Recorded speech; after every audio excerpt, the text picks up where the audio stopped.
Now, from WYDC TV, this is Big Fox News at 10.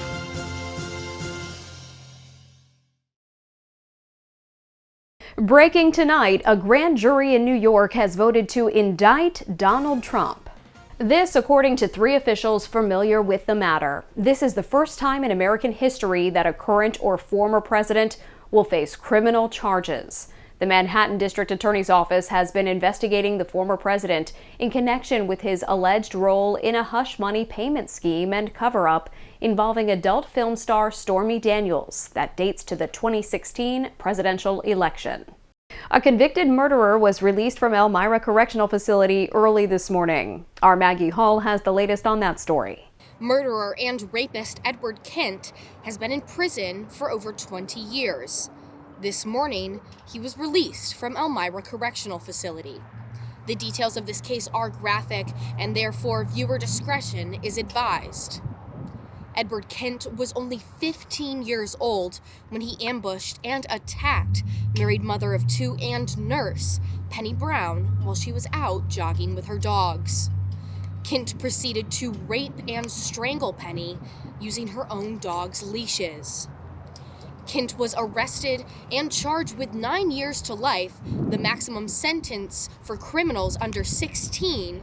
Kent was originally going to be released into Olean, the same town in which he took Penny's life, until the town objected with outrage. He was thankfully not released back into the community where he caused so much pain and would cause even more stress and pain. That being said, it's cold comfort because he has been released, which is a tragedy. And we're told he is in Dutchess County under close supervision. Edward Kent does not deserve to be walking free. Not only did he commit a heinous crime, a rape and a murder of a woman he didn't even know at the age of 15, he was not a model prisoner. In Elmira, he was caught with weapons, with contraband, drugs, and alcohol. He exposed himself to women in the prison. The murder and rape of Penny Brown wasn't even Kent's first crime. At the age of 13, he was convicted of raping his niece and nephew. And the parole board knew this as part of their review of his case. Today, Edward Kent is a free man at the age of 39, the same age that Penny Brown was when Kent chose to end her life. Maggie Hall, Big Fox News, Elmira. There's a new life insurance scam in Corning. A viewer sent Big Fox this letter. The letter expresses that the law firm has funds from a life insurance that the recipient can cash in if they give some of the funds to the firm and a charity.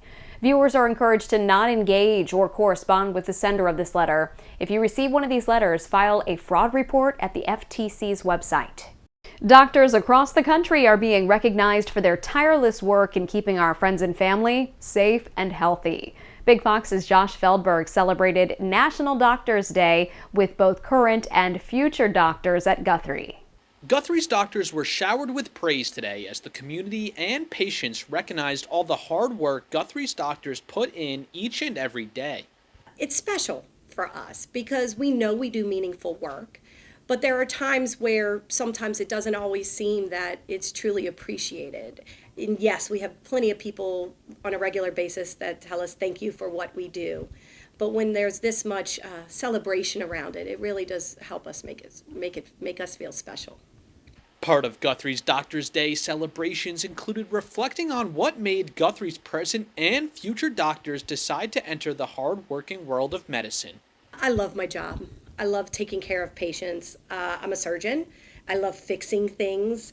I love having someone come into my operating room with a problem and, they leave a couple hours later and they no longer have that problem. Everyone's stressed when they come for surgery, so part of it is just being that person that can give them a little bit of peace before they go to sleep and that they trust to put them to sleep and take care of them while they're asleep. So just them trusting me, and I think it's a privilege to take care of somebody under anesthesia, so that to me is an honor. A lot of people say that medicine is a calling.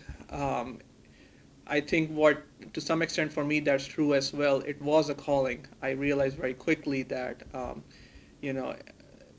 what a physician does ultimately is alleviate the suffering of whoever he tries to take care of. And I realized that you actually add meaning to people's lives, and through that process add meaning to yours as well. Guthrie continues to be dedicated to the education and training of the next generation of medical professionals. This summer, Guthrie will add 2 additional fellowship programs, bringing their total number of training programs up to 12. Josh Feldberg, Big Fox News, Sayre. An update on the economy shows growth in the holiday quarter wasn't as strong as preliminary reports. The economy expanded at a 2.6% pace at the end of last year. The fourth quarter GDP reading is slightly weaker than first reported. The revised reading is also slower growth than expected. Also, shoppers' spending was up 1% in the fourth quarter. That's down from the previous reading. Congress is taking another look at having a no-fly list for unruly passengers. Now, this would be separate from the FBI's list, which is geared toward people having terrorism ties. But not everyone is on board with the idea. Madeline Rivera has more from Washington. Bad behavior may soon get you banned from flying, with Congress looking to ground unruly passengers. If you commit violence in the skies, you will no longer fly. A bipartisan group of lawmakers are pushing a bill that would create a no-fly list for people who act up in the air. The Transportation Security Administration would be responsible for creating and managing the list.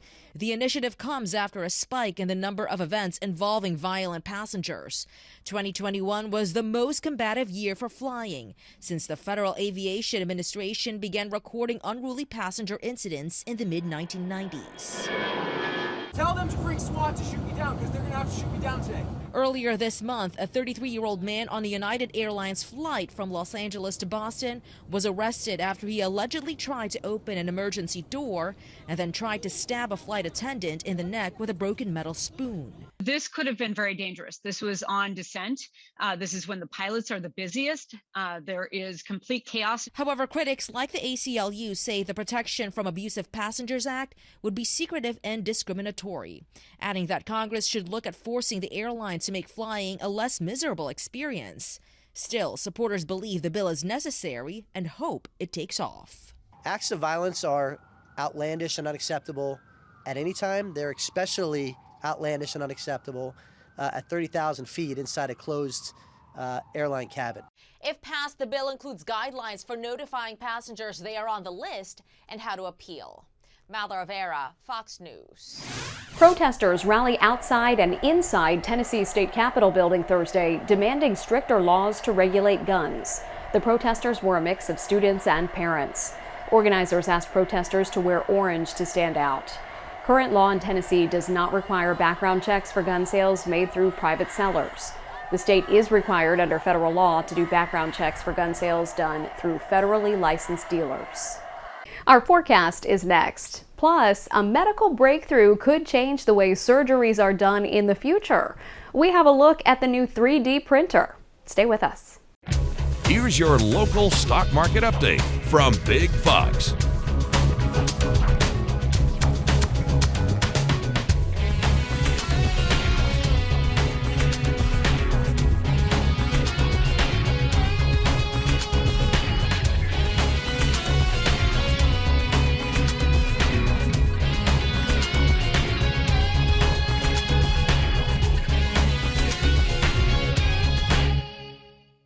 Now, your Twin Tiers forecast from Big Fox.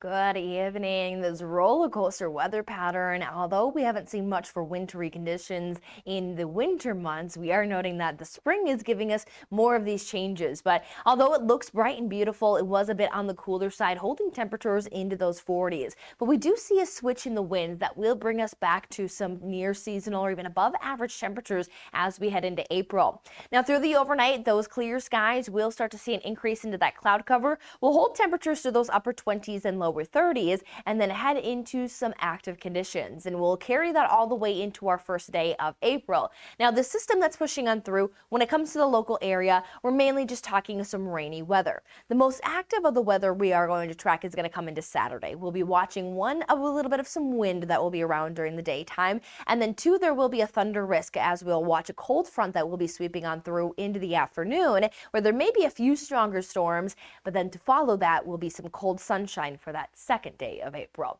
So the ups and downs will continue here. Now, as we roll into our Friday forecast, note that we'll initiate the morning hours with maybe a little bit of some isolated showers, maybe some wintry mix due to temperatures hovering just around that freezing mark. And then as we head into our Friday afternoon, we'll be underneath some showery activity, maybe a few moderate showers there possible. So make sure to have that umbrella handy. We'll run into a little lull of some of those showers, but then we have another round of some moderate rain showers to greet us Saturday morning before you see this quiet pocket right behind those morning showers. That is where we're going to be watching for the development of another round of some showers, but potentially some stronger storms where there is a marginal risk that is lying across portions of New York into Pennsylvania. That does run up towards the Elmira area. Now, this is still a 3-day outlook, so we'll watch how that potential stays in place, moves, adjusts, but what we note with it mainly is going to be some hail, wind, and then some thunder risk as of now. We'll watch for any changes with that.